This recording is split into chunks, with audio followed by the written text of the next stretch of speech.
pun aktivitas Anda siang hari ini kami temani dengan beragam program acara untuk Anda. Dan kali ini mendengar pukul 11 waktu Indonesia bagian tengah, kami ajak Anda untuk mengikuti Indonesia Bisa di kesempatan siang hari ini, yaitu dalam pembahasan peran ASI mencegah stunting pendengar ya. Anda nanti bisa bergabung bersama kami siang hari ini di 0362246644 atau juga di 081139999790. Dan tentunya siaran ini juga bisa Anda saksikan langsung mendengar siang hari ini live streaming dari YouTube RRI Singaraja Official. Nanti barangkali ada pertanyaan yang ingin Anda sampaikan, Anda bisa ketik-ketik ya di fitur live chat tentunya. Dan tentunya dalam pembahasan siang hari ini terkait peran ASI untuk mencegah stunting mendengar, saya tidak sendiri tentunya ya. Saya sudah ditemani satu narasumber luar biasa yang tentunya juga sudah hadir bersama kita siang hari ini di Studio Pro 1 RRI Singaraja. Ada Dr. Lucky Yoga Satria Natasukma SPA mendengar ya. Dan nanti akan kita bahas lebih lanjut ya tentunya terkait peran ASI untuk mencegah stunting. Tanpa berlama-lama mendengar, kami sapa ini ada Dr. Lucky siang hari ini. Selamat siang Dr. Lucky. Selamat siang semuanya. Ini pendengar RRI ya? Betul. Singaraja ya. Gimana kabarnya siang hari ini Dr. Lucky? Baik, sehat, hari Senin tetap semangat ya. Betul. Terus tiba-tiba ada undangan dari RRI membahas tentang stunting. Nah, ini mendadak tapi sebenarnya hal yang memang saya bicarakan, kami para dokter anak, kami para nakes itu sedang mendorong ya gimana supaya angka stunting ini menurun dan angka ASI eksklusif meningkat. Jadi ini ngomong dua-duanya nih, stunting dan ASI. Stuntingnya turun kalau ASI-nya naik, ASI-nya turun, stuntingnya naik. Nah itu dah, itulah bagaimana ASI ini mempengaruhi stunting. Ya, nanti tentunya kita bahas lebih lanjut ya terkait hal ini dok. Kembali pendengar kami ingatkan Anda bisa bergabung di 0362 24644 atau di 0811 3999790. Mungkin sebagai awal nih, saya ingin Dr. Lucky menyampaikan pengantar dulu deh untuk pembahasan kita siang hari dok ya terkait peran ASI mencegah stunting. Silakan Dr. Lucky. Jadi sebelum kita ngomong tentu kita harus tahu definisi. Jangan semua anak kurus, semua anak terlihat kecil dibilang stunting. Stunting ini ada definisinya, bahwa stunting itu adalah anak yang pendek atau sangat pendek menurut secara objektif ya, menurut grafik pertumbuhan. Ya, dia pendek menurut grafik pertumbuhan yang disebabkan oleh permasalahan nutrisi kronis atau infeksi yang berulang.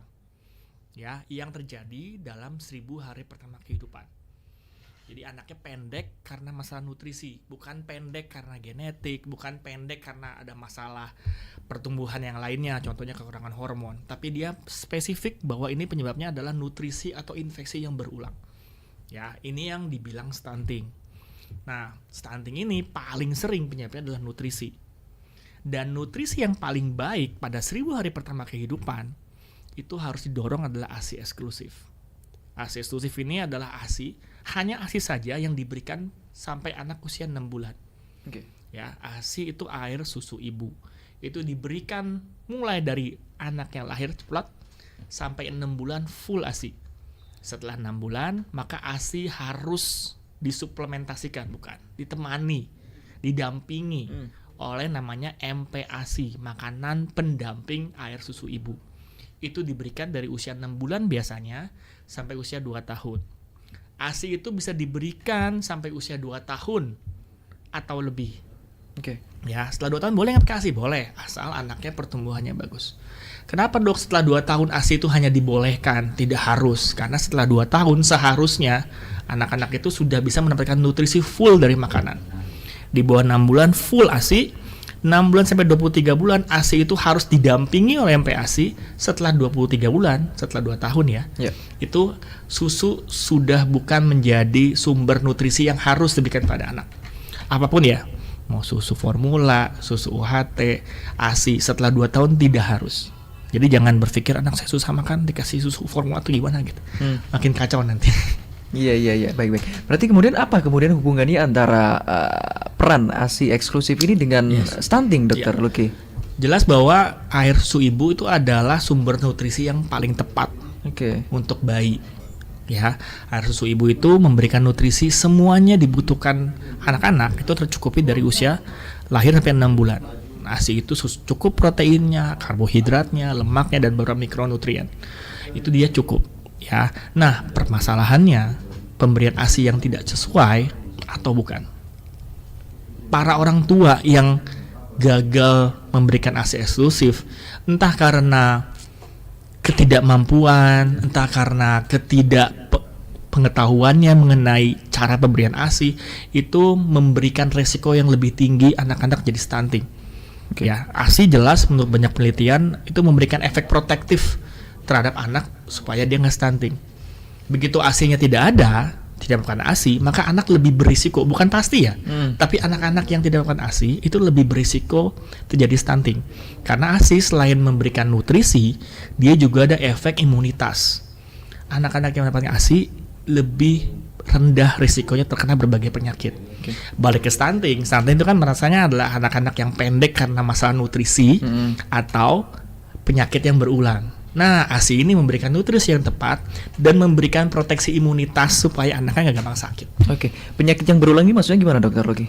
Batuk pilek berulang, diare berulang. Terus-terusan itu aja ya penyakitnya selama sakit lagi, dalam kurun waktu tertentu. Jadi gini, ketika anaknya kan anak itu kan harus tumbuh dan berkembang ya. Anak tumbuh itu butuh bensin, butuh nutrisi. Ya, ketika anaknya sehat, maka diberikan makan gampang. Apa yang terjadi ketika anak lagi batuk pilek, ketika anak lagi diare, anak lagi demam, pasti anaknya tidak mau makan. Kita pun juga begitu kan sebagai manusia dewasa gitu. Ketika lagi sakit, pasti nafsu makan menurun. Tapi pada anak pun juga begitu. Nah, masalahnya anak itu kan selalu butuh nutrisi untuk bertumbuh. Jadi ketika anaknya sakit, maka asupan nutrisinya akan berkurang. Anaknya akan berkurang nih, berarti pertumbuhannya nggak maksimal, nggak optimal. Nggak naik lah 1 bulan, terus dia depan sakit lagi, nggak naik lagi. Kalau itu berulang, lama-lama bukan berat badannya nggak naik, tapi tinggi badannya nggak naik. Begitu tinggi badannya nggak naik, lalu sampai di mana tinggi badan anak itu di bawah -2 standar deviasi dari grafik pertumbuhan, itu yang dibilang stunting. Jadi stunting ini terjadinya lama. Bukan karena anak batuk pilek sekali, bukan anak karena diare sekali, bukan anak karena demam 1 kali, lalu anaknya stunting. Enggak, ini pasti berulang nih. Apa dia masalah nutrisinya dari awal, dari lahir, atau malah dari ibunya hamil nutrisinya kurang sehingga bayinya juga kurang nutrisi ketika lahir, atau sudah lama nih sakit lagi, diare lagi, besoknya batuk pilek, minggu depannya diare lagi. Karena anak sakit berulang ya tentu akan masalah nutrisinya, akan masalah pertumbuhannya. Ini berlangsung lama, anaknya jadi stunting. Iya. Berarti bisa dikatakan mungkin kalau ada bahwa seorang ibu nih dokter ya, kemudian merasa semuanya tercukupi, kemudian anaknya juga masih ada penyakit yang berulang, itu juga indikasi stunting juga? Ya, jadi balik lagi bahwa stunting itu kan anaknya tinggi badannya di bawah -2 standar deviasi, jadi di bawah garis gitu.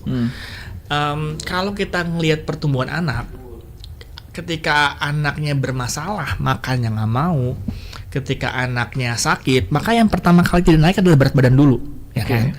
Sakit nih, nggak naik nih berat badannya, harusnya naiknya 1 bulan 300, 400, naik cuma 100 atau malah nggak naik. Itu berulang. Terus bulan depannya dia sakit lagi, nggak naik lagi. Lama-lama bukan hanya berat badan yang nggak naik, tapi tinggi badannya nggak naik. Begitu anaknya nggak tinggi badannya nggak naik, maka akan sampai di mana anaknya di bawah garis normal. Itu anak jadi stunting. Tadinya nggak naik berat badan, namanya weight faltering, sekarang jadi stunting. Jadi ketika anak nggak naik berat badannya, berulang-ulang, nggak diapa-apain, nggak dicari penyebabnya apa, lalu akibatnya tinggi badannya ikut nggak naik, nah itu anaknya jadi stunting. Gitu. Jadi ini bukan kejadian yang baru kemarin aja diarenya, enggak, ini udah lama. Gitu. Nah, kemudian jika menemukan hal tersebut, apa yang mungkin harus dilakukan oleh para orang tua, Dok?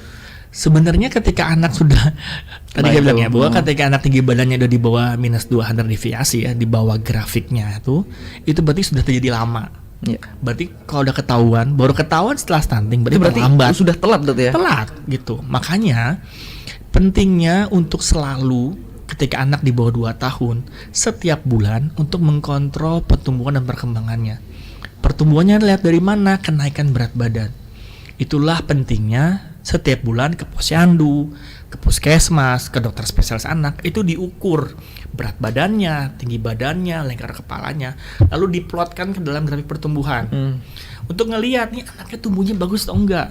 Yang pertama kali terganggu kalau misalnya nutrisinya bermasalah atau sakit berulang, itu berat badannya dulu yang nggak naik. Jadi misalnya nih anaknya setahun dia butuhnya 1000 kalori gitu. Ya kalau dia makannya 1000 kalori, anak yang nggak sakit-sakitan, naik berat badannya, nggak ada masalah. Ketika anak setahun butuh 1000 kilokalori, ternyata anaknya makannya susah. Nggak mau makan nasi, nggak mau makan ayam, nggak mau masak ikan, maunya ciki aja, maunya kerupuk aja, maunya buah-buahan, sayur banyak, puding aja, tapi nggak mau daging, maka kalorinya nggak akan tercukupi. Anak setahun butuhnya 1000, mungkin makanan cuma 800 kilokalori. 800 kilokalori itu akan digunakan sehari-hari untuk aktivitas. Anaknya tetap aktif, muter-muter nggak apa-apa. Ya, tapi karena kurang 200 kilokalori itu, maka pertumbuhannya akan terhambat. Tubuh akan menggunakan cadangan kalori, cadangan nutrisi sendiri. Nggak naik berat badannya. Ya, apalagi kalau sakit juga nggak naik, nanti nutrisi nggak dapat, nggak naik berat badannya. Ini berlangsung lama-lama bukan berat badan doang yang nggak naik, tinggi badannya ikut nggak naik. Begitu tinggi badan di bawah garis, anaknya jadi stunting. Begitu nggak diapa-apain nih, nggak apa-apa, yang penting anaknya lari-lari sehat gitu, kelihatan sehat dalam tanda petik. Anaknya udah keburu gizi buruk, ibunya itu udah telat setahun. Jadi itu terjadi sudah lama, nggak dalam beberapa hari atau 1 bulan, nggak. Ya, berarti kalau seumpama udah terjadi hal tersebut, penanganannya juga semakin susah, dokter ya? Penanganannya kita cari penyebabnya. Nggak bisa cuman semua stunting udah dikasih susu aja, nggak bisa. Kita cari dulu nih masalahnya di mana. Karena nggak semuanya anak kekurangan nutrisi gizi, anak stunting itu masalah nutrisi. Jangan-jangan dia ada tuberkulosis, jangan-jangan dia ada alergi, jangan-jangan dia ada kekurangan zat besi. Nah, itu tugasnya para nakes. Begitu tidak naik berat badannya, maka rujuk tertinggi adalah dokter anak. Jadi kalau di puskesmas nggak naik berat badannya sebulan, oke, kita evaluasi. Kurang makan, naikin bulan depannya. Masih nggak naik, rujuk. Jangan berbulan-bulan, 3 bulan, 4 bulan, nggak apa-apa deh, udah di sini aja, di puskesmas aja, anak saya juga lari-lari kok. Tapi nggak naik 6 bulan, 7 bulan, udah keburu stunting nanti. Itulah gunanya perujukan yang baik gitu. Berarti awal dari stunting ini juga bisa mengakibatkan efek yang lainnya, dokter ya? Nah, ya, jadi kan orang-orang stunting takutnya kan taunya pendek. Sebenarnya bukan pendeknya yang kita takutkan. Ketika anak itu stunting, tinggi badan nggak naik-naik karena masalah nutrisi, itu tanda bahwa anaknya ini kekurangan nutrisi lama nih. Bukan waduh anaknya pendek lagi, enggak. Kita pendek, pendek berarti dia sudah kekurangan nutrisi yang lama. Padahal kita tahu pada 1000 hari pertama kehidupan, mulai dari janin di dalam kandungan sampai usia 2 tahun, itu tubuh anak tuh lagi cepet-cepetnya bertumbuh dan berkembang. Otak anak itu dari lahir sampai usia 2 tahun itu 80% itu besarnya membesar dari 40% dari dewasa. Segitu cepatnya otak bertumbuh. Apa yang terjadi dalam 2 tahun pertama di mana otak itu lagi cepat-cepat bertumbuh, tapi anaknya nutrisi yang nggak dapat, anaknya nggak sakit-sakit, maka pertumbuhan dan perkembangan otaknya nggak akan maksimal. Penelitian bilang kalau anaknya stunting, IQ-nya akan lebih rendah, kognitifnya akan rendah. Bukan cuma otak aja. Begitu nutrisi bermasalah, penelitian yang mengatakan anak yang stunting ketika nanti besar itu pendidikannya lebih rendah dibanding anak yang tidak stunting. Pekerjaannya, income-nya lebih rendah daripada anak yang stunting.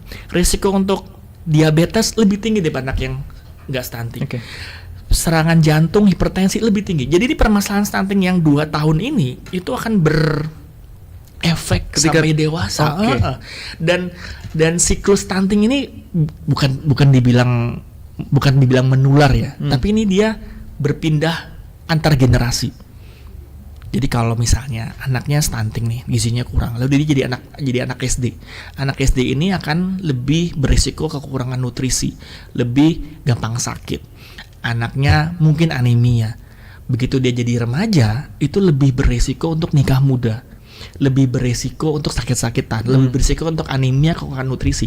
Begitu remaja ini hamil, jadi ibu hamil, bagaimana bisa ibu hamil yang nutrisinya kurang, yang anemia, yang pendidikannya rendah, ekonomi rendah, bisa menghasilkan anak-anak yang baik? Akan lebih berisiko menghasilkan bayi-bayi yang kekurangan nutrisi. Bayi-bayi kekurangan nutrisi akan berisiko lagi anak stunting. Muter-muter aja. Inilah dibilang namanya stunting is passed between generations. Bukan diturunkan, tapi dipindahkan antar generasi. Ibunya yang kekurangan nutrisi akan berisiko mendapatkan anak yang stunting. Anak stunting jadi remaja yang nutrisi kurang, muter-muter aja. Itulah mengapa Pak Presiden Jokowi udah dari berapa nih, doronglah kita kurangin stunting. Bukan kan anaknya pendek, tapi ini masa depan kita. Apa yang terjadi dalam 2 tahun pertama ini akan menentukan masa depan negara ini gitu. Ya berarti kalau kita ngomongin tentang anak yang tingginya pendek, berarti kan karena posturnya memang seperti itu, yang mungkin ngikut orang tua dokter ya. Itu yang kita harus yakinkan. Karena memang anak stunting itu pasti pendek. Tapi tidak semua anak pendek itu stunting. Okay. Bisa aja ada faktor genetik. Tapi itu bukan dari ibu yang tahu. Nih ibunya pendek, anaknya juga pendek. Enggak, temu lu dokter. Yakinkan bahwa pendeknya ini bukan karena masalah nutrisi.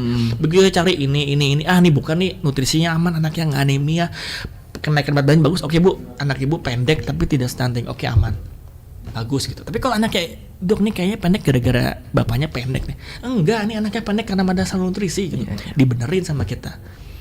Nah, sama masalah stunting ini kenapa harus diperbaiki, karena masa golden age-nya ya, masa emasnya adalah 2 tahun sampai anak usia 2 tahun. Kalau anak stunting lalu kita perbaiki nutrisinya, lalu dia sembuh, dalam arti tidak lagi tinggi badannya, tidak di bawah -2 sebelum usia 2 tahun, itu efek ke depannya itu sama seperti anak yang tidak pernah stunting sama sekali. Jadi kayak sembuh gitu. Tapi kalau dia 2 sampai 5 tahun kita perbaiki, ada efeknya tapi tidak seburuk kalau nggak kita apa-apain. Setelah 5 tahun anaknya stunting, lalu setelah 5 tahun itu kayak nggak ada efeknya. Udah selesai, karena 5 tahun itu kan adalah fase emas otak berkembang. Jadi udah selesai, jadi nggak usah kita apa-apain.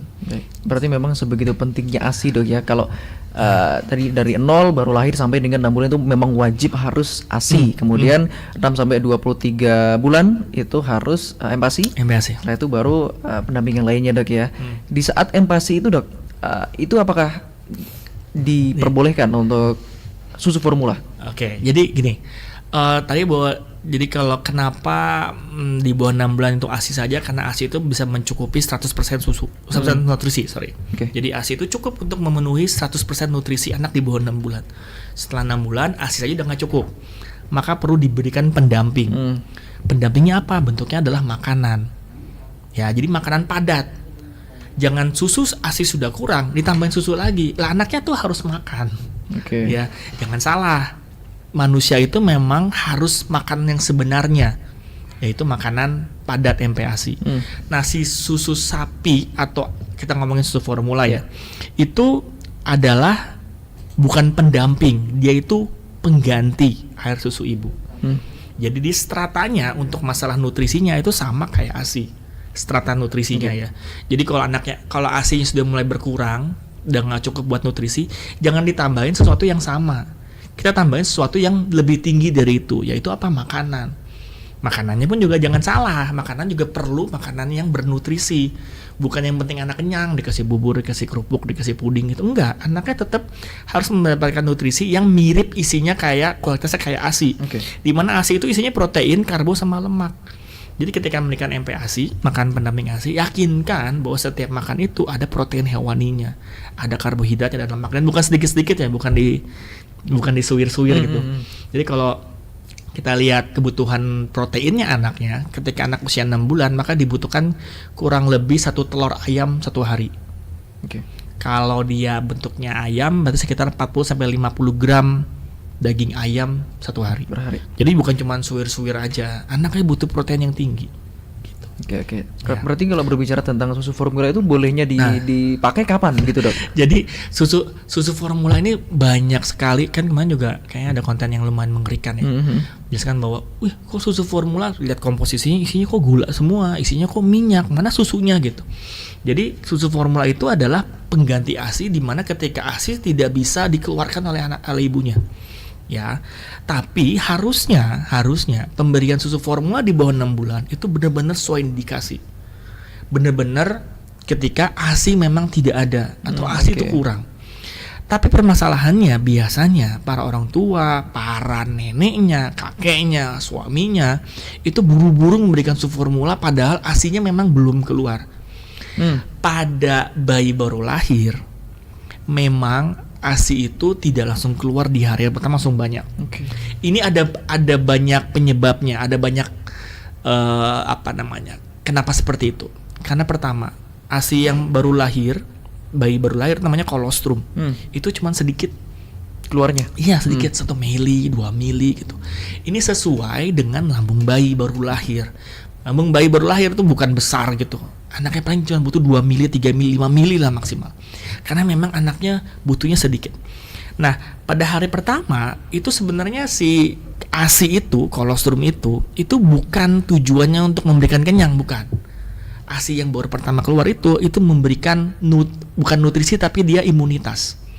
Ya, jadi target tujuan hari pertama anaknya buru-buru dilakukan inisiasi menyusui dini, tempelkan ke payudara supaya anaknya mengisap, yang ASI-nya keluar sedikit, itu bukan buat mengenyangkan, tapi memberikan imunitas.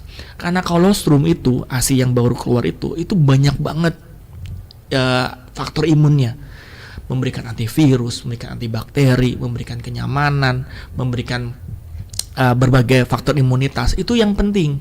Jadi bukan ASInya sedikit, mana ASInya encer kan, kalau kolostrum yang baru keluar kan encer. Itu memberikan nggak keluar nih ASInya. Udah deh buru-buru kasih ASI khusus formula. Nah, ini adalah pintu masuknya kegagalan pemberian ASI eksklusif. Oke, itu udah peti salah deh ya. Udah salah. Karena harusnya di bawah 6 bulan itu tidak boleh ada pemberian susu formula tanpa resep. Tertulis jelas. Kalau ibu baca-baca di kotaknya ya, di kotaknya, di kalengnya itu, di bawahnya adalah ASI adalah yang terbaik. Pemberian susu formula di bawah 6 bulan harus dengan supervisi tenaga kesehatan. Ya, kenapa? Karena anaknya mungkin belum butuh, tapi anaknya nangis-nangis. Ya kan bayi cuma bisa nangis, bisa ngapain lagi ketika baru lahir. Ya, tapi yang penting adalah perlekatannya, menyusuinya, posisinya benar. Nggak butuh banyak. Memang ASI itu secara teori baru akan memulai membanyak hari ketiga. Hari kedua juga masih sedikit. Itu kolostrum memberikan imunitas, bukan memberikan nutrisi. Ya, jadi buru-buru dikasih susu formula di awal-awal itu yang memberikan kegagalan. Ya. Nah, terus karena susu formula itu adalah porsinya strata untuk masalah nutrisinya adalah sejajar dengan ASI, tapi tidak bisa kita samakan. Ya, karena susu ASI itu ada faktor imunitasnya, ada antivirusnya, ada antibakterinya, ada hormon pertumbuhannya. Nah, itu tidak bisa digantikan oleh susu formula. Ya, tapi kalau memang ASI-nya nggak keluar dan sudah ketemu dengan dokter anak, ketemu dengan konsultasi, ya kita kasih susu formula, ya bukan racun juga, tapi memang anaknya butuh dan tidak ada jalan lain kita kasih susu formula. Oke, berarti tidak perlu dikhawatirkan ya apabila memang baru 1-2 hari itu memang kolostrumnya belum keluar, itu perlu dikhawatirkan atau bagaimana, Dok? Ya, itu nggak usah. Jadi memang hari-hari pertama itu ASI itu bukan untuk mengenyangkan, tapi memberikan faktor imunitas. Karena bayi juga punya cadangan, yang juga lambung juga masih kecil, jadi tidak harus takut buru-buru dikasih susu formula. Ya, yakinkan ketemu dulu dengan tenaga medis, lalu bener anaknya nggak bisa nih, ada tanda-tanda bahaya gitu, anaknya dehidrasi, pipisnya sedikit, barulah kita kasih. Jangan sampai terburu-buru membeli sendiri, akibatnya anaknya nggak dapatkan ASI eksklusif, yang lagi-lagi tidak memberikan ASI eksklusif itu meningkatkan resiko stunting, dan pemberian susu formula yang salah itu meningkatkan anak juga sakit. Ya, susu formula kan bikinnya tuh harus sesuai dengan kotaknya juga loh. Di kotak itu ada tuh cara buatnya. Itu biasanya itu malah nggak dibaca. Kalau bikin gimana Bu? Bikin susu formulanya udah satu gelas atau sendok terus kasih air segini, udah ada caranya. Cara ngebuatnya, airnya harus pas, suhunya harus pas, pemberian juga harus pas. Itu untuk mengurangi resiko anaknya terdapat efek samping dari susu formulanya, kayak infeksi, alergi, diare. Itu bisa terjadi kalau pemberian susu formulanya yang salah. Oke, berarti memang tidak boleh salah-salah meskipun juga tidak keluar ASI-nya, Dok ya. Baik, luar biasa. Pendengar, masih banyak tentunya yang akan kita bahas siang hari ini bersama Dr. Lucky terkait peran ASI mencegah stunting. Ada mungkin yang sudah menyimak kurang lebih 30 menit ke belakang, mungkin ada pertanyaan yang sudah Anda rumuskan. Sesaat lagi tentunya kita akan kembali lagi untuk Anda. Dokter, kita rehat dulu ya. Pendengar, tetap bersama kami di Pro 1 RRI Singaraja, siaran kanal informasi dan inspirasi.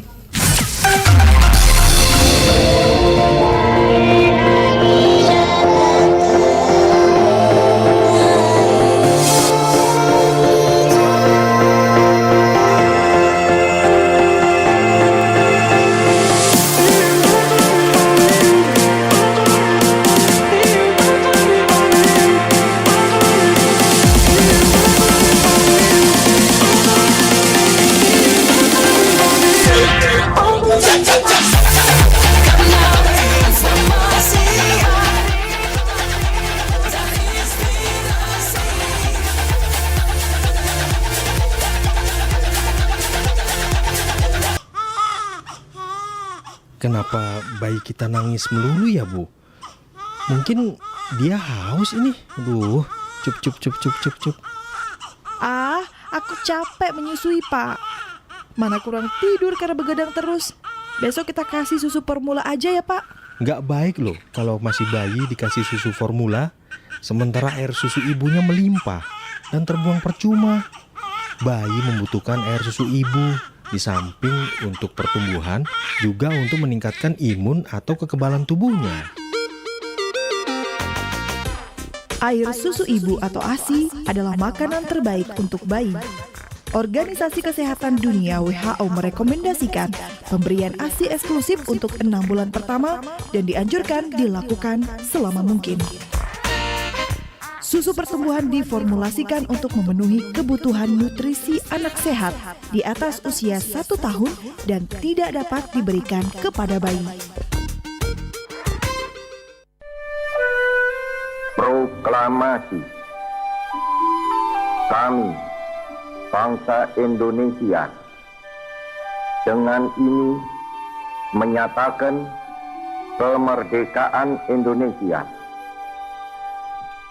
Hal-hal yang mengenai pemindahan kekuasaan dan lain-lain diselenggarakan dengan cara saksama dan dalam tempo yang sesingkat-singkatnya.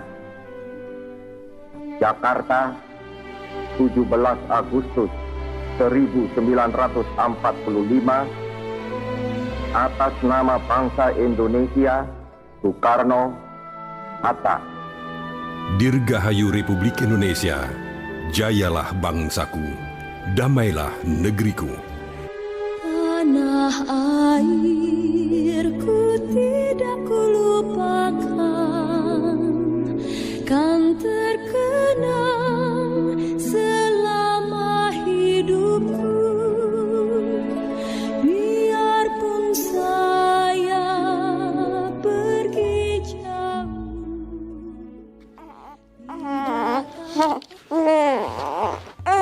Wah, bayinya sehat banget. Dikasih susu formula ya, Bu? Ah, tidak kok, Bu. Ini saya cuma kasih ASI eksklusif saja, Bu. Oh, jadi si kecil hanya diberikan air susu ibu saja, tanpa tambahan asupan apapun ya, Bu? Iya, benar sekali, Bu.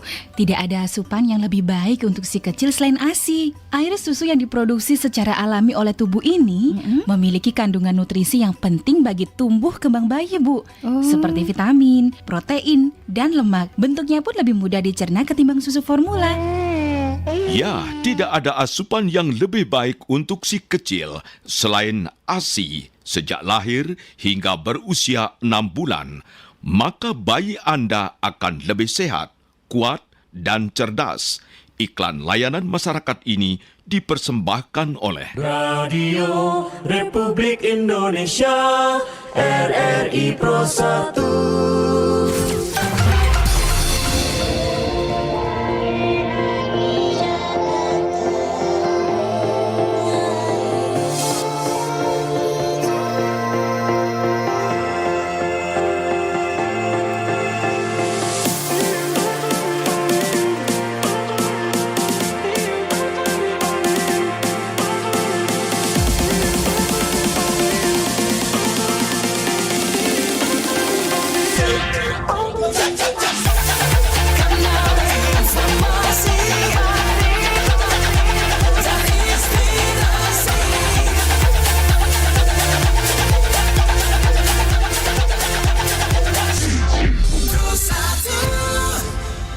Anda kembali bersama kami mendengar di Pro 1 RRI Singaraja, siaran kanal informasi dan inspirasi. Tentunya masih di Indonesia Bisa siang hari ini dalam pembahasan peran ASI mencegah stunting. Mendengar masih bersama Dr. Lucky siang hari ini. Dan dokter, kali ini saya tadi sempat intip-intip sedikit nih di YouTube kita siang hari ini. Ada banyak nih yang sudah mengirimkan pertanyaan diserbu nih Dr. Lucky siang hari ini.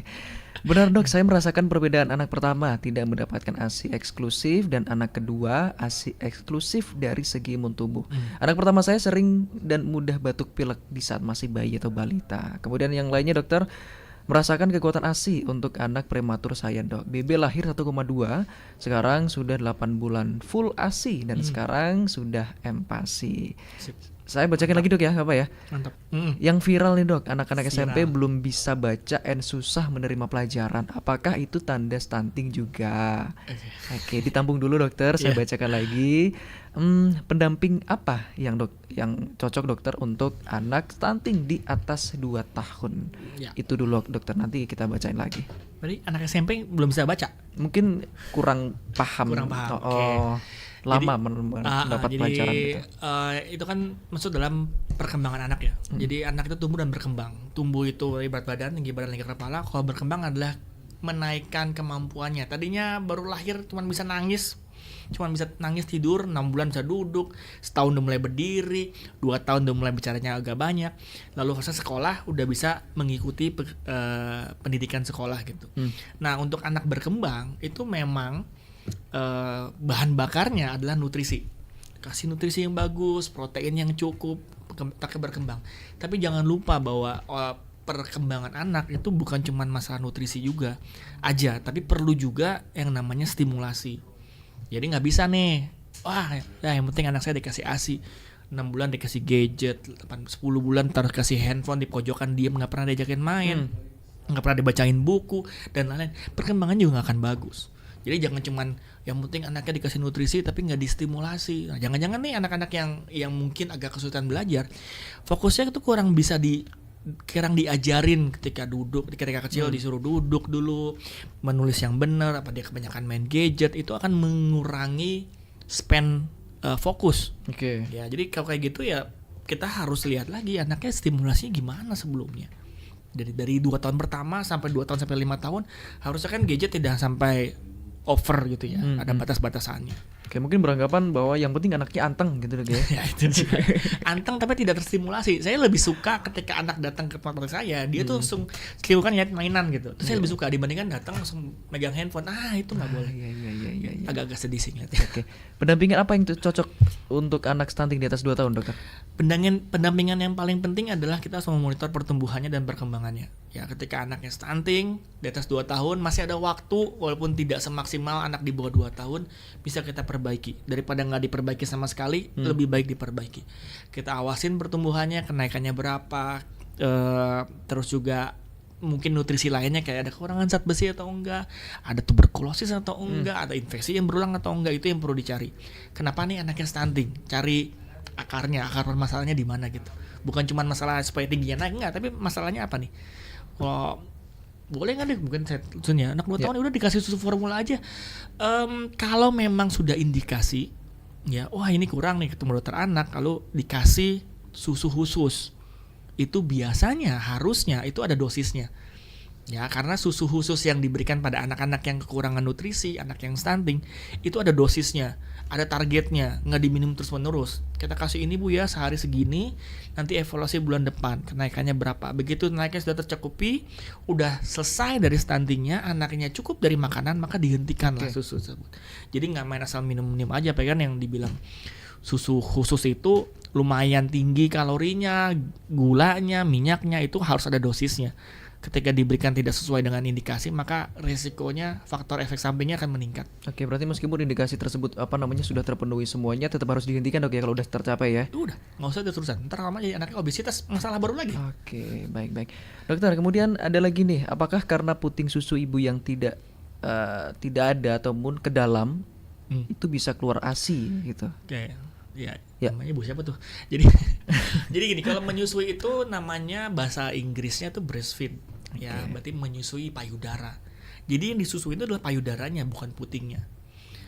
Penting sekali untuk semua ibu yang punya anak atau ibu hamil justru sebenarnya itu mendapatkan akses informasi tentang menyusui yang tepat dan yang cukup sebelum anaknya lahir. Jadi jangan ketika anaknya lahir, ibunya bilang saya mau menyusui, tapi ibunya nggak paham bagaimana cara menyusui. Ibunya nggak tahu kalau baru hari pertama ASI itu keluar sedikit itu normal. Yang tadi kita bahas ya. Ibunya udah keburu panik. Ditambah lagi tadi kalau keluarganya support sistemnya, itu ASInya sedikit, ASInya encer, ASInya jelek, ibunya nggak bisa ngomongin ASI, ibunya makin down, ASInya nggak makin keluar. Itulah pentingnya ketemu dengan konselor laktasi sebelum lahiran. Jadi trimester terakhir itu ya, trimester 2, trimester 3 itu sudah mencari informasi tentang bagaimana cara menyusui. Jadi kalau kita sebelum kita perang, kita udah siapin amunisinya, pelurunya udah ada, pisaunya udah ada, terus siaplah kita perang. Jangan kalau perang baru nyariin, mana di pisaunya gitu, berantakan. Jadi begitu anaknya udah lahir, ibu udah tahu. Kalau hari ini nggak keluar asinya, tenang aja. Kalau bayinya menangis, tenang aja. Tanda bayinya ini. Apa yang terjadi yang paling sering adalah ketika lahir, ibunya kesakitan, jelas menyusui. Beranggapan tuh, pokoknya ntar kalau lahir tinggal tempel kelar gitu. Kayaknya mudah gitu. Enggak, menyusui itu susah. Tapi itu bisa. Akan ada banyak permasalahan, misalnya jahitannya sakit lah, ibunya nggak bisa miring lah, anaknya nangis lah. Itu akan lebih bisa diterima kalau ibunya sudah bersiap dengan mendapatkan informasi yang baik sebelumnya. Jadi tahu posisi menyusuinya, tahu bahwa hari pertama itu tujuannya bukan supaya anak kenyang, tapi dapatkan kolostrum supaya imunitas bagus. Itu yang diperlukan. Plus keluarganya juga mendukung, mensupport. Jangan sampai harusnya para support sistemnya harusnya mendukung. Ini yang terjadi, sayang sekali para orang tuanya, mertuanya itu kayak mengambil alih. Udah deh, nggak usah asinya deh, kasih susu formula aja. Udah deh nih, kasih kopi aja gitu. Padahal kan harusnya yang bertanggung jawab adalah orang tua gitu. Jangan sampai orang tuanya makin down ya. Anaknya dibawa ke sana, dibawa ke sini, dikasih susu formula, dikasih ini, dikasih pisang 1 bulan, dipijit sana sini. Ibunya akan semakin down, makin nggak keluar asinya nanti. Lah mungkin jadi bisa baby blues juga ya, dokter. Baby blues adalah salah satunya, penyebabnya adalah support system yang salah. Sebenarnya orang tua itu sayang dengan anaknya, tapi malah membuat kebalikan ya gitu. Contohnya kan harusnya ya ketika ibunya menyusui dia dapat support gitu. Tapi yang terjadi adalah bayinya diambil, bayinya dikasih susu formula, ibunya disuruh ngebersihin rumah lah, nggak boleh tidur siang lah, suruh nyiapin makan lah. Jadi parentingnya nggak terjadi. Yang terjadi adalah grand parenting. Jadi kakek neneknya mengambil alih. Wah, ini kacau. Padahal begitu semakin sering sang ibu bonding dengan anaknya, disusuin, dipegang, dipijat, digendong, ASI semakin banyak, ibunya akan semakin tenang. Harusnya support sistemnya itu justru membantu pekerjaan rumah supaya ibunya lebih tenang. Bukan mengambil alih anaknya. Bukan mengambil alih, malah disuruh nyuci baju, malah disuruh jemur, suruh masak. Justru para mertuanya, suaminya bantuin cuci baju, siapin makanan, pijat ibunya. Ibunya jadi merasa support dengan baik supaya dia nempel ke bayinya. Yang terjadi ya kebalikannya, bayinya diambil, ibunya suruh masak-masak, suruh bersih-bersih. Ya kacau. Mungkin itu juga salah satu kekhawatiran juga, Dok, ya, bagi para calon ibu-ibu muda gitu ya. karena ilmu itu kan berkembang terus ya. Mungkin dulu kan ya media sosial tidak terlalu banyak, internet juga susah. Jadi berpendapat bahwa keilmuan itu ya dari orang tua. Neneknya dulu gini kok, sehat-sehat aja. Lah kita kan pengennya anak-anak kita kan lebih baik dari kita ya. Dulu kamu nih waktu kecil dikasih pisang 1 bulan nggak masalah tuh gitu. Sekarang udah jadi gede-gede bisa punya anak juga. Lah kita kan mau pengen lebih baik ya. Itulah kenapa sekarang ini kalau kita lihat IQ-nya kita tuh jauh di bawah yang negara sekitar ya. Negara-negara jauh sekali IQ-nya. Jangan-jangan ini ada hubungannya dengan waktu kita kecil pemberian ASI-nya nggak benar, MPASI-nya salah, tentu akan berakibat pada kita nih IQ-nya kita nggak terlalu tinggi. Kita kan pengen lebih baik dari orang tua, kan pengen baik anaknya lebih baik dari kita kan. Nah itu jadi dibenerin lah, ASI-nya yang benar, MPASI yang benar, pemantauan tumbuh kembang yang benar supaya anaknya nggak stunting dan nggak gampang sakit gitu. Salah satunya kan ASI itu memberikan imunitas. Mantap sekali dokter penjelasannya nih. Ada lagi, Dok, pertanyaan dari Ibu Tri nih. Kalau dibandingkan anak susu formula, dokter, kenapa anak ASI biasanya lebih kecil, nggak segemboy anak susu formula?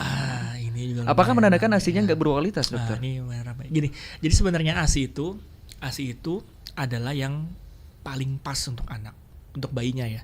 Jadi tadi itu yang nanya kan, yang prematur dapat ASI bagus, dia bisa besar. Kenapa? Karena ASI itu akan mengikuti kebutuhan anaknya. ASI ketika prematur, ASI-nya anak 1 bulan, ASI-nya anak 3 bulan itu beda-beda isinya. Tapi isinya itu paling pas untuk anak tersebut. Ya, jadi kalau prematur proteinnya lebih banyak, kalori lebih tinggi. Begitu dia gede, berkuranglah proteinnya sesuai dengan kebutuhannya. Nah, susu formula itu tidak bisa mengikuti seperti itu. Kalau dia bilang kok anak yang susu formula lebih gemoy dari anak yang ASI, mungkin benar. Tapi kan tujuan kita kan bukan anak kita gemoy, bukan anak kita besar, bukan anak kita jangan-jangan yang digemoy itu dibilang adalah obesitas. anak kita adalah harusnya tumbuhnya proporsional. Oke. Banyak penelitian bilang bahwa memang anak-anak yang susu formula akan lebih besar, terlihat lebih besar. Tapi yang penting dalam imunitas, penting dalam yang menunjukkan imunitas, menunjukkan kepintaran, itu bukan besarnya, tapi lean mass-nya, ototnya. Ya, dan terbukti bahwa anak-anak ASI dengan pemberian ASI eksklusif, lean mass-nya atau otot bagusnya itu lebih tinggi. Lingkar kepalanya lebih besar daripada anak yang susu formula. Bukan arti susu formula jelek ya, tapi kalau kita ngebandingin nih ibunya, aduh, anak saya kayaknya kurus nih pakai ASI. Lihat dulu secara objektif, grafiknya gimana, berat badannya normal atau enggak. Ternyata kalau kita plot dalam grafik, berat badannya bagus, tinggi badannya bagus. Kalau kita lihat yang dibilang gemoy itu ternyata dia obesitas. Nah, mana yang sehat? Berlebihan. Yang sehat yang terlihat kurus lah, yang gemoy itu ternyata obesitas. Jadi jangan membandingkan anak kita dengan anak yang lain. Bandingkan anak kita satu dengan grafik pertumbuhannya. Yang kedua adalah bandingkan anak kita dengan anak kita sebulan yang lalu, 2 bulan yang lalu, pertumbuhannya bagus nggak? Gitu. Kalau ternyata bulan lalu nggak naik, oh anak kita nggak bagus nih. Bulan lalu naik, bulan lalunya naik, oh bagus nih berarti. Gitu. Jangan bandingkan sama anak tetangga. Emang rumput tetangga itu kan lebih hijau. Tapi kan ada objektifnya gitu. Iya. Tidak boleh menganggap bahwa yang lebih gemoy itu lebih sehat dok ya. Justru anak-anak yang obesitas, apalagi obesitasnya gara-gara sulfur ya, itu ntar masa depannya ya lebih gampang kena diabetes, gagal ginjal dan lain-lain. Ini ngomongin susu formal dan gagal ginjal lebih ramai juga nih. Baik, itu nanti kita bahas lain kesempatan dokter ya.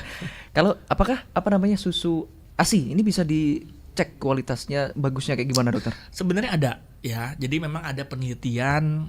Tapi ini digunakan untuk penelitian ya, tidak digunakan untuk masyarakat umum. Jadi peneliti para guru-guru saya yang concern dengan ASI itu memang dicek nih proteinnya gimana, kalorinya gimana, lemaknya gimana, dan itu cukup stabil bahwa apapun yang dicek nih nutrisinya ASI itu tetap baik. Jadi walaupun misalnya nih ibunya nutrisinya kurang, ibunya kurus gitu, ASI-nya tetap bagus untuk anaknya. Ya, walaupun ada beberapa kayak vitamin D, DHA itu lebih rendah pada anak-anak, pada ibu-ibu yang nutrisinya kurang, tapi proteinnya, lemaknya itu cukup.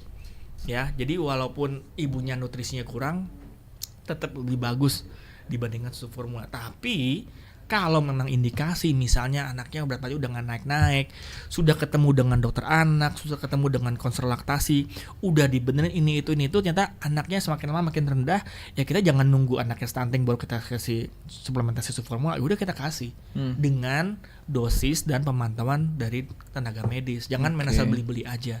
Itu yang bikin jadi masalah. Oke, menyambung pertanyaan yang tadi dok terkait air susu ibu, bagaimana jika ASI ibu yang keluar ini seret dok sedikit gitu? Seret itu juga harus ada definisinya, ada pembatasan secara objektif gitu. Karena bisa aja seret ini sebenarnya ada, cuman kata-kata sekitar itu ASI sedikit sih, padahal terlihatnya sebenarnya cukup. Kita lihat dari mana sih sebenarnya ASI itu cukup atau enggak. Lagi-lagi kita harus memonitor pertumbuhan anak. Kalau ibu bilang, oh dok, ASI-nya kayaknya seret deh. Tapi kalau kita lihat berat badannya dari bulan lalu kok naiknya bagus ya, sesuai dengan grafik. Anaknya terlihat kenyang, anaknya terlihat naik badannya juga bagus, berarti ASI-nya cukup. Jangan dengan lihat, ini kalau dipompa sedikit dok keluarnya. Tapi anaknya naiknya berat badan bagus kok, mau dicari apa lagi? Karena bisa aja ketika dipompa sama alat dan dihisap langsung dengan bayi, itu kemampuan keluarnya ASI-nya berbeda. Karena ada faktor hormonnya ketika dihisap oleh bayi. Ibu bersentuhan dengan kulit bayi itu meningkatkan kenyamanan, hormon prolaktin itu naik semua, ASI-nya akan lebih banyak lagi keluar ketika dihisap langsung. Oke, berarti memang dicari penyebabnya dulu, kenapa seretnya gitu dok ya? Dan bener seret atau enggak. Jangan-jangan cuma hanya anggapan atau kata-kata sekitar yang bilang ASI-nya seret gitu. Padahal anaknya fine-fine aja. Oke, baik. Kemudian dokter diserbu pertanyaan pokoknya siang hari ini. Dari YouTube kembali dok. Dok, kalau anak ASI di bawah 6 bulan, anaknya gemoy atau grafiknya di atas garis hijau, apa perlu diet atau dikurangi frekuensi menyusuinya katanya? Jadi kalau anak di bawah 6 bulan dibilang gemoy gitu, kita harus yakinkan dulu ini berat badannya naiknya cukup baik atau enggak. Berat badan yang naik dengan tinggi badan yang sesuai itu sebenarnya nggak masalah. Jadi walaupun dia tinggi gitu, berat badannya tinggi, tapi dia tinggi badan juga naik, nggak masalah. Ya, tapi kita harus perhatikan. Karena menyusui itu ketika disusuin anaknya diem, seringkali apapun penyebab nangisnya anaknya disusuin. Misalnya anaknya haus, ya kayak disusuin. Anaknya habis diganti pampers, habis ganti diapers karena pup gitu, masih nangis, disusuin. Dikit-dikit disusuin. Nah itu yang jadi masalah, namanya overfeeding. Jadi berikanlah ASI ketika anak meminta, bukan berikanlah ASI ketika anak menangis. Tandanya gitu. meminta, dokter? Nah itu ada buka mulut, ada yang mencari-cari gitu. Tapi kalau anaknya nangis, cari dulu nih, pampersnya digendong dulu. Kalau dia diam berarti bukan haus. Apalagi kalau baru setengah jam, baru 1 jam, anaknya nangis lagi, dikasih susu lagi, kemungkinan bukan ASI. Apalagi kalau dia minum sampai gumuh-gumuh gitu. Okay. Dok, anak saya kok minumnya banyak tapi kok muntah-muntah. Itu overfeeding namanya. Kebanyakan, dokter ya? Karena semua nangis dianggap haus. Didiemin, disumpel lah namanya. Disumpel sama payudara jadi pesusu gitu. Nah, itu yang bermasalah. Wah, luar biasa sekali. Dokter, waktu kita ini semakin merapat loh, luar biasa. Lah ini katanya 2 jam. Enggak ya? Cari jadwal lagi nanti ya. Oke. Besok menjelang pukul 11.55 menit, dokter, siang hari ini mungkin terakhir apa closing statement terkait pembahasan kita siang hari ini supaya memang kita garis merah lagi, diperas lagi pembahasan siang hari ini. Silakan. Ya, terima kasih. Jadi terima kasih dari hari sudah mengundang saya. Ini sebenarnya sesuai dengan tema kita, yaitu Pekan Menyusui Dunia dari tanggal 1 sampai 7 Agustus. Ini satu Pekan Menyusui Dunia yang sebenarnya temanya adalah memperkecil kesenjangan dukungan menyusui untuk semua. Ya. Jadi tadi panjang lebar kita ngomongin stunting, di mana stunting itu anaknya pendek karena masalah nutrisi, dan ASI adalah salah satu faktor pencegah dari stunting. Penting sekali untuk semua ibu-ibu, bahkan ketika sebelum lahir, itu mendapatkan akses informasi yang cukup sebelum menyusui. Jangan sampai ibunya begitu lahir tidak tahu cara menyusui, lalu gagallah menyusuinya, masuklah susu formula tanpa indikasi yang akan meningkatkan resiko anak menjadi stunting karena salah cara pemberian. ASI itu bukan hanya masalah nutrisi, tapi juga memberikan imunitas. Tadi ada ibu-ibu yang langsung memberikan testimoni bahwa anaknya jauh-jauh jarang lebih sakit dibandingkan anak yang tidak dapat ASI. Maka proteklah anak-anak kita dari penyakit-penyakit, dari stunting, dengan salah satunya adalah memberikan ASI eksklusif dimulai dengan IMD, lalu ASI sampai usia 6 bulan eksklusif, lalu setelah 6 bulan berikanlah makanan pendamping ASI yang adekuat, yang isinya sesuai. Sampai usia 2 tahun ASI bisa dilanjutkan, tapi tetap makanan utama lah yang jadi utamanya. Ya, monitor pertumbuhan sangat penting, berat badan jangan sampai tidak naik. Begitu dia naik dicari penyebabnya, karena kalau nggak diapa-apain itu adalah pintu masuknya stunting. Ya, 1000 hari pertama kehidupan dimulai dari janin sampai anaknya usia 2 tahun itu adalah fase emas, di mana apa yang terjadi di 2 tahun pertama ini akan berefek terhadap anak sampai dewasa, termasuk pendidikan, penyakitnya, income-nya, dan lain-lain. Ya, negara ini dimulai dari 2 tahun pertama anak-anak masa emasnya, golden age, 1000 hari pertama kehidupan. Kira-kira begitu. Sekali lagi selamat Pekan Menyusui Dunia 1-7 Agustus 2024. Baik, luar biasa. Demikian pendengar dialog siang hari ini bersama Dr. Lucky terkait pembahasan peran ASI mencegah stunting. Dokter, kayaknya waktunya kurang ya siang hari ini ya. Nanti kita cari waktu lagi deh ya terkait pembahasan kali ini. Pendengar, bagi Anda yang sudah bergabung, kami ucapkan terima kasih banyak. Semoga pembahasan siang hari ini juga bermanfaat untuk kita semuanya terkait peran ASI untuk mencegah stunting. Pendengar, tetap bersama kami. Dokter, terima kasih banyak sudah bergabung bersama Pro 1 RRI Singaraja siang hari ini. Pendengar, tetap bersama kami di Pro 1 RRI Singaraja, siaran kanal informasi dan inspirasi. Saya Irhas. Selamat siang.